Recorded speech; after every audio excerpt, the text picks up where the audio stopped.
Mae Tŷ Bedwellte bellach yn leoliad hanesyddol ffyniannus sy'n talu teyrnged i arwyddocad y tŷ i gymuned Dredegar yn y de ddiwydiannol. Bu tref fechan Dredegar yn hynod arwyddocâl yn datblygiad diwydiant Cymreig a'i effaith ar y byd. Roedd Dredegar wedi magu ffigurau gwleidyddol blaenllaw fel Aneirin Bevan a James Davies, yn ogystal â bod yn gartref i entrepreneuriau diwydiannol mawr fel Samuel Homfrey.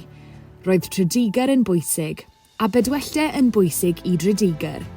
Gallwch chi ymgolli yn hanes cyfoethog y tŷ pan fyddwch chi'n ymweld â'r parc. Yn ogystal â lleoliad hanesyddol pwysig, mae Bedwellte yn lleoliad ddigwyddiadau o ran flaenaf. Mae'r tŷ a'i dir ar gael i'w llogi ar gyfer priodasau, cynadleddau a chyfleusterau hyfforddi.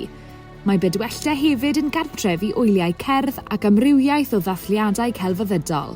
Mae cyngherddau am ddim hefyd yn cael eu cynnal yn y bandstand dros fisoedd yr haf a'r brynhawn Sul. Mae'r parc ei hun wedi'i gynnal a'i gadw'n hyfryd ac mae'n cynnig llonyddwch a heddwch yn ei diroedd syfrdanol 26 erw. Os byddwch yn teimlo'n llwglyd neu'n sychedig, gallwch ymweld â'r caffi ar obryn yn y tŷ Tegeirian. Dewch i lawr i Dredegar eiddio eich hun i weld beth sydd gan Bedwellte i'w gynnig.